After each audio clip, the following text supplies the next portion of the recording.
Salut mes stars, aujourd'hui je vais vous parler de quelque chose, je sais déjà que ça va faire polémique. Vous savez que là je suis en train de faire la vidéo, je m'attends à ce que dans les commentaires on me dise oui mais toi t'es devenue une folle du développement personnel et tout, mais tout ce que je vais vous dire là c'est mon expérience. Je me suis pas bourré le crâne de vidéos toxiques, motivation, je sais pas quoi, je vais enlever mes gants, je vais vous expliquer après pourquoi je les avais. Je me suis pas bourré le crâne de toutes ces vidéos, j'ai juste testé quelque chose, j'ai vu les résultats et aujourd'hui je vais vous partager les résultats ainsi que la conclusion que j'en ai tirée. Et vous êtes libre de tirer des conclusions différentes, de toute façon vous savez très bien quand je fais ce type de vidéo, ça n'a que pour but de vous amener à réfléchir. C'est juste vous exprimer un nouveau point de vue. J'expliquais ce qui se passe aujourd'hui. On fait tous les mêmes choses. Enfin, des gens font tous les mêmes choses parce que je suppose que je ne fais pas la même chose qu'eux et que vous ne faites sûrement pas les mêmes choses qu'en tout cas si vous êtes un peu sur ma chaîne, vous vous intéressez déjà sûrement au développement personnel, vous avez peut-être très probablement différentes passions. Lorsque vous quittez les cours, vous allez faire autre chose, vous n'êtes pas toute la soirée en train de scroller et tout, peut-être vous allez lire, peut-être vous allez écrire, vous allez peut-être apprendre une langue, faire du sport, peu importe. Mais je suis persuadée que si toi tu regardes cette vidéo à l'heure actuelle, c'est que toi aussi tu as d'autres passions, tu ne fais pas que aller au travail, tu ne fais pas que aller en cours, bien que ce ne soit pas une mauvaise chose. Et également disclaimer, dans cette vidéo, je parle, dans mes vidéos aussi en général de dev perso, je parle du fait d'être différent, pas du fait d'être meilleur, pas du fait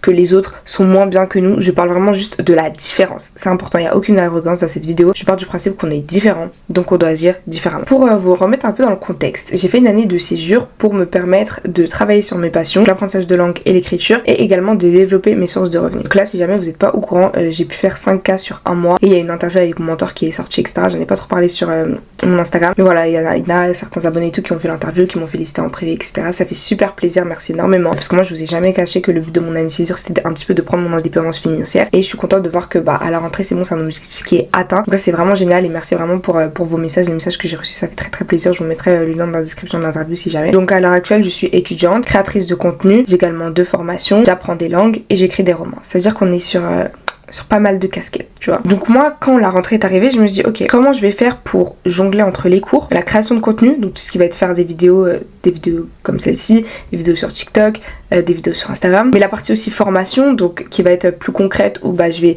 donner des tips dans ma formation, écrire les modules, les enregistrer, etc. La partie également partenariat, influenceuse, que j'ai un peu mise de côté quand même, parce que ça va 2 minutes. L'écriture, parce que c'est hyper important pour moi. Également l'apprentissage de langue, en plus des cours. Je sais pas si j'ai cité les cours, mais en plus des cours et du fait que je fais du sport, je vais à la salle de sport, donc moi en général je vais à la salle de sport 4 à 6 fois par semaine pendant les vacances, mais là du coup je me suis dit vas-y, descends à 4. Donc voilà, la question s'est posée, comment est-ce que je vais faire tout ça? La réponse est venue immédiatement, en me levant plus tôt. Donc je me suis dit quelle heure va être correcte. Le temps de me préparer, si je commence les cours à 8h, faut que je parte de chez moi, faut que je sois prête en tout cas à 7h30, voilà, faut que je parte de chez moi à 7h50, donc j'ai 1 heure pour me préparer, donc faut que je me lève à 6h50, bref j'ai fait tout un calcul et je me suis dit que 4h du matin c'était l'option qui fonctionnait. Et les gars, je peux vous dire que ça m'a laissé. Les barbettes, j'ai fait 4h du matin, 5 jours, je voulais m'évanouir. Je voulais m'évanouir. Constante sieste et tout, j'étais tout le temps fatiguée. Maintenant, j'ai également eu un constat, parce qu'il faut être honnête avec soi-même dans la vie. Je me suis dit, mais attends ma belle, tu te réveilles à 4h du matin, à un moment t'es fatiguée, tu fais des siestes. Ok, c'est normal, ça c'est normal, parce que oui, se lever à 4h du matin c'est bien drôle, mais il faut aussi pouvoir se coucher tôt, et le temps que je réajuste mon rythme avec les vacances et la rentrée et tout, je savais que les premières semaines j'allais être fatiguée, c'était logique, tu vois, je me suis pas dit, oh non ça fonctionne pas, je suis fatiguée, c'est pas normal et tout, non, c'est normal. Donc je me posais pas trop de questions, je faisais mes siestes et basta, mais après j'ai été honnête envers moi-même, et je me suis dit, attends ma belle, tu fais ta sieste et tout, et je sais pas, tu rentres de l'école, il est 17h, et de 17h à 20h, t'envoies des messages à des correspondants. Moi je dis j'envoie des messages à mes correspondants, mais c'est comme si je parlais en gros juste avec mes potes, que j'étais en train de discuter avec mes potes, tu vois, parce que c'est pas comme si on était en train de faire un cours d'espagnol, on est vraiment juste en train de parler. Alors oui, c'est vrai que ça me fait pratiquer, c'est vrai que j'apprends de nouvelles expressions, là mon argot mexicain on top. À la fin de la journée, c'est pas ce que j'avais prévu de faire. C'est mon carnet de to-do list.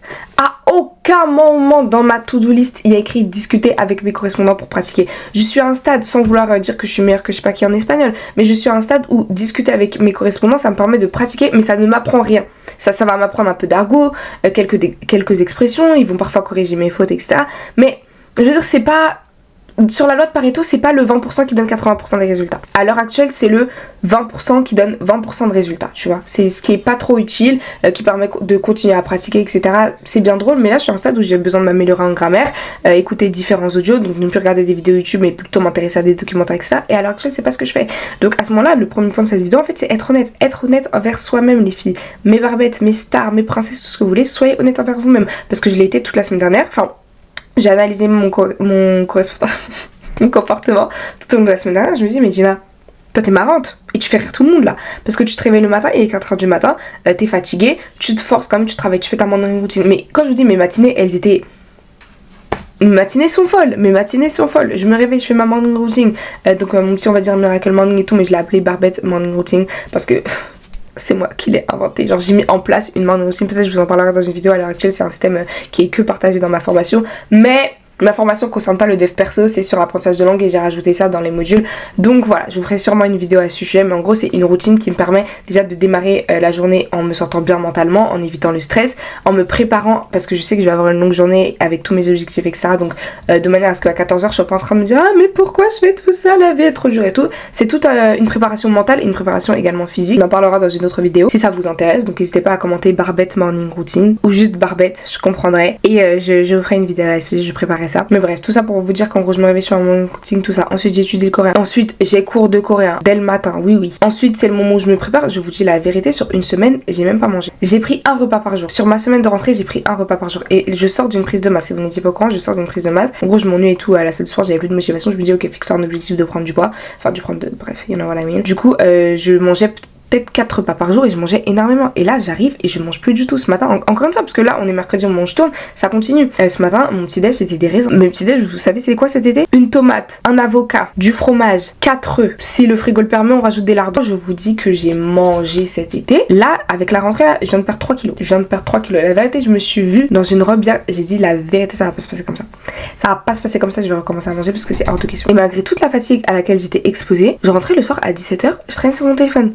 Alors qu'il me restait des trucs à faire sur ma to-do list. Et vous savez ce qui se passe ensuite? Il est 20h, tu te mets au travail, sauf que t'as pas le temps de tout faire parce que évidemment t'as déjà loupé 3 heures. Ensuite vu que t'as pas le temps de tout faire, tu t'endors pas satisfait de toi et t'as l'impression que malgré le fait que tu te réveilles à 4h, ce n'est pas suffisant pour tout faire. Ma belle, t'as loupé 3 heures déjà. T'as loupé 3 heures. Et là je sais, et on passe au deuxième point de la vidéo, qui est entourez-vous de personnes qui sont uniquement dans la même vibe que vous et qui s'ils ne sont pas dans la même vibe que vous comprennent au moins. C'est qu'en fait là arrive le moment où les gens autour de vous ils vont vous dire non mais pourquoi tu te mets trop de pression et tout le monde. Eh. Vous me dites pas ça. Je peux me mettre à pleurer de nerfs quand vous me dites ça. Vous me dites ça. Vous me dites que moi je me mets trop de pression? Oui et moi, je vous dis la vérité, je vais parler honnêtement dans cette vidéo. Des fois quand il y a des gens qui me disent ouais tu te mets trop de pression, il y a 2 teams. Il y a la team où vraiment ça va être mes proches, mes amis et tout, et je sais qu'ils disent ça vraiment pour mon bien parce qu'ils ont pas envie que je fasse un burn-out, tout ça. Ok, ça c'est, je vais être en mode ok, merci, je comprends ce que tu me dis, je vais voir comment je peux m'améliorer pour être plus efficace. Parce que regardez, par exemple, si j'arrête de procrastiner 3 heures, je fais des discussions etc. et qu'au lieu de ça je me mets à travailler directement, je renforce ma discipline, bah ça fait que forcément je peux me coucher plus tôt, donc je dors plus et du coup je suis moins fatiguée le lendemain. Tu vois, ça c'est de la logique, je comprends. Mais il y a des gens, ils vont vraiment être là en mode oui mais pourquoi t'as autant d'objectifs? Les actions que je mets en place chaque jour, les actions que, en tout cas je mets au moins sur ma to-do list, après ça dépend si je fais ou pas, sont à la hauteur de ce que je veux pour moi. Et vous pouvez pas discuter avec des gens, encore une fois je parle de différence, je ne dis pas c'est moins bien, ça. Ou pas discuter avec des gens qui veulent, je sais pas moi, un job dans le salariat, peut-être à temps partiel, et le matin ils font leur petite vie tranquille et l'après-midi ils vont travailler, ils rentrent et ça leur convient. Vous pouvez pas discuter avec ces personnes-là et prendre en compte leurs conseils quand vous, à côté, votre objectif c'est, je sais pas, vous avez un travail mais vous pouvez le quitter à tout moment. Ça c'est un de mes objectifs. J'ai envie d'avoir un travail dans le salariat, j'ai envie d'être hôtesse de l'air si jamais vous n'étiez pas au courant. Mais j'ai envie que si au bout de, je sais pas moi, 3 ans hôtesse de l'air ça m'énerve, j'arrête, je coupe tout. Et je peux passer peut-être 1 an sans travailler parce que j'ai envie de rechercher une nouvelle carrière ou je sais pas. Mais je suis pas forcée à travailler parce que sinon j'aurais pas d'argent, c'est cela. Non, c'est la vie que je veux m'offrir. Je veux aussi, je le rappelle, j'écris des romans et l'inspiration c'est essentiel quand tu écris des romans, enfin tout ce qui est, même quand tu dessines, tu vois, tout ce qui est imagination et tout, t'as besoin de voir d'autres choses, t'as besoin de voir des choses différentes. J'ai besoin de voyager. Moi, il n'y a pas de meilleur moment, de meilleur endroit où j'écris que lorsque je suis pas chez moi. Parce que je vois autre chose, j'assiste à de nouvelles scènes. À chaque fois que je voyage, j'ai une nouvelle idée d'histoire au moins. Et j'ai besoin de voyager, j'ai besoin de voir d'autres choses. Et aussi très important, ça c'est un exercice que j'ai mis en place dans la formation, c'est au niveau des valeurs. Celles qui sont dans la formation, elles doivent chercher quelles sont leurs valeurs. Et moi par exemple dans mes valeurs il y a la liberté. Moi à partir du moment où je peux pas partir à n'importe quel moment, et c'est pas, je suis pas en train de dire genre, j'ai besoin de voyager tous les jours, c'est pas ce que je suis en train de dire, mais j'ai besoin de savoir que je peux voyager à n'importe quel moment. J'ai besoin de savoir que si demain j'ai pas envie de rester chez moi parce que l'ambiance m'énerve, parce que je me sens enfermée dans ma chambre, j'ai envie de savoir que je peux aller dans la ville à côté et prendre un hôtel. Vous voyez ce que je veux dire? c'est comme ça que j'ai besoin de me sentir. Et pour pouvoir avoir ce train de vie tout en voulant être étudiante, bah forcément tu dois travailler plus, forcément tu dois étudier, tu dois aller à l'école, tu dois réviser. Mais à côté, il faut quand même que tu travailles sur tes projets. Mais à côté, il faut que tu aies du temps pour tes passions, moi l'écriture, l'apprentissage de langue, etc. Et je suis arrivée aussi à un autre constat. Donc là, troisième point, vérifier, ou plutôt, comment est-ce que je vais introduire ça? Sachez ce qui est vraiment grave pour vous. Moi, me réveiller à 4h, c'est pas grave. Il y a des gens pour qui se réveiller à 4h, c'est inimaginable. Me réveiller à 4h, ça me dérange pas. Me réveiller à 4h, ça me dérange pas si à côté, je sais que je peux me permettre de faire X, Y, Z. Là, je vous dis une petite annonce comme ça. Je vous le donne en exclu sur YouTube. Je pars en vacances pour les vacances de la Toussaint. C'est la première fois que je pars en vacances pour la Toussaint. Première fois de ma vie que je pars en vacances pour la Toussaint. Et dites-vous qu'à la fac, il n'y a qu'une seule semaine. Et on m'a dit ouais mais c'est un caprice et tout. Et je comprends parce que qui va me dire ça? Les personnes qui sont étudiantes et qui ne travaillent pas à côté. Donc forcément qui ne vont avoir soit pas de revenus du tout, parce que quand t'es étudiant en général t'as pas de revenus, soit qui ont une bourse du coup qui vont avoir juste les revenus de la bourse. Je comprends que les personnes disent que c'est un caprice de partir en vacances pour une semaine, mais au rythme auquel je travaille, au degré de stress auquel je suis exposée quotidiennement, faut que j'aille à la fac, mais après faut que j'aille réviser, mais il y a la formation, mais il y a ça qui est pas sorti, mais il y a telle cliente qui m'a envoyé un message parce qu'elle arrivait pas à X, Y, Z, faut que je renvoie tel module parce que pour elle c'était pas accessible, machin. Au rythme, je vous promets, il y a pas un jour où je suis pas stressée. Et au degré auquel je suis exposée chaque jour, il est hors de question que je ne profite pas de mon argent et que je ne parte pas en vacances. Vous devez mettre ces commentaires-là de côté et vous dire, vous, qu'est-ce qui est difficile pour vous? Pour moi, me réveiller à 4h, c'est pas difficile. Pour moi, me coucher à 23h comme je l'ai fait hier parce que j'avais pas assez, non même minuit parce que j'avais pas assez avancé dans mes révisions et que du coup je voulais continuer à réviser. J'ai passé 2 heures à réviser parce que forcément j'avais fait 1 heure où j'étais sortie avec mon frère par exemple. Mais d'un autre côté, c'est aussi important pour moi de profiter de ma famille, tu vois. Ça me dérange pas. Parce que je sais que l'heure à laquelle j'ai pas étudié, pourquoi j'ai dû me coucher plus tard, c'est parce que j'étais sortie dehors avec mon frère. Et ça me fait plaisir de passer du temps avec ma famille. Ça me dérange pas. Par contre, un truc qui me dérange, c'est voir que pendant un mois, j'ai pas eu le temps d'écrire. Voir que mes chapitres pour Udaï sont en retard. Voir que j'ai pas avancé dans mon apprentissage du coréen. Voir que ça fait 4 jours d'affilée que j'ai pas le temps de réviser ma grammaire en coréen. Ça, ce sont des choses qui m'irritent et qui me dérangent. Me réveiller à 4h, ça me dérange pas. Et les gens qui, comme je l'avais dit dans 2 vidéos je crois, des gens qui n'ont pas énormément de projets, encore une fois je le répète, c'est important parce que j'ai pas envie qu'on dise oui tu te prends pour qui et tout, je le répète, je suis pas en train de dire que ceux qui ont plus de projets ils sont mieux et ceux qui en ont moins ils sont pas bien, non je dis juste qu'il y a une différence. Et ceux qui ont 50 000 projets en même temps, je suis sûre que c'est pareil pour vous. Ce qui vous dérange profondément, c'est pas de devoir vous réveiller plus tôt, c'est pas de devoir travailler plus que le voisin, c'est lorsque vous n'êtes pas capable de tout faire. Et ça c'est quelque chose que vous devez savoir, parce qu'à partir du moment où vous ne vous connaissez pas assez pour savoir ce qui vous dérange et ce qui ne vous dérange pas, vous laissez les autres vous dire ce qui vous dérange et ce qui ne vous dérange pas. Alors que les autres, ils vont littéralement parler de leurs problèmes, leurs critères, leurs standards, ils vont les mettre sur vous. Ils vont vous dire, non mais tu travailles trop. Oui, mais pour moi c'est pas du trop. Pour moi ça me dérange pas.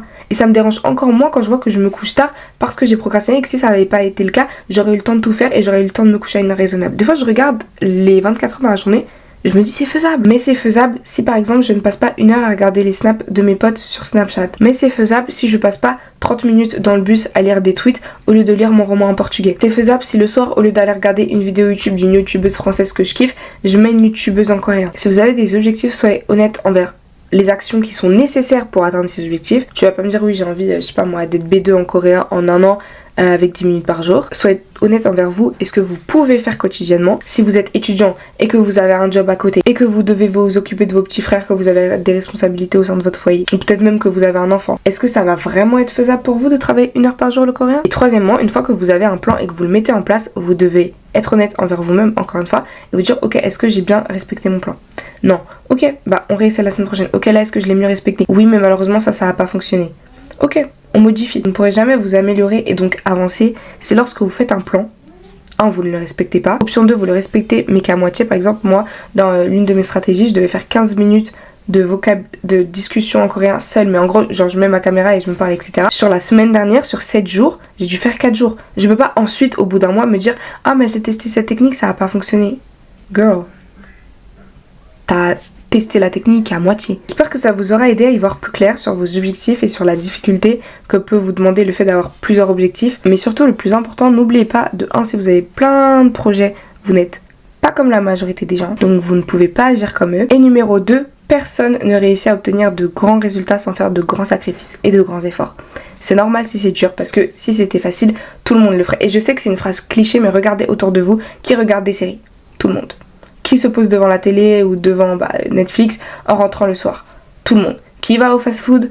tout le monde. Parce que c'est facile. À partir du moment où vous voulez faire quelque chose de différent, si vous voulez vous offrir quelque chose de meilleur dans le cadre de la santé, etc., tout le temps aller au fast-food au lieu de cuisiner, etc. Je suis désolée, les gens qui prennent le temps de cuisiner et qui mangent sainement sont clairement meilleurs, ou au moins auront une vie meilleure. Vous êtes obligé de vous forcer à faire des choses qui vont être un petit peu plus difficiles. Je ne veux pas rentrer dans des théories conspirationnistes et tout en mode ouais, l'État veut nous rendre bêtes et tout. Je dis juste que la société ne fait pas en sorte qu'on soit plus intelligent. C'est l'heure pour moi d'aller étudier de manière à ce que ce soir je puisse me concentrer sur mes passions. Je fais plein de gros bisous, on se retrouve bientôt mes barbettes. Bye! Buvez de l'eau et du miel.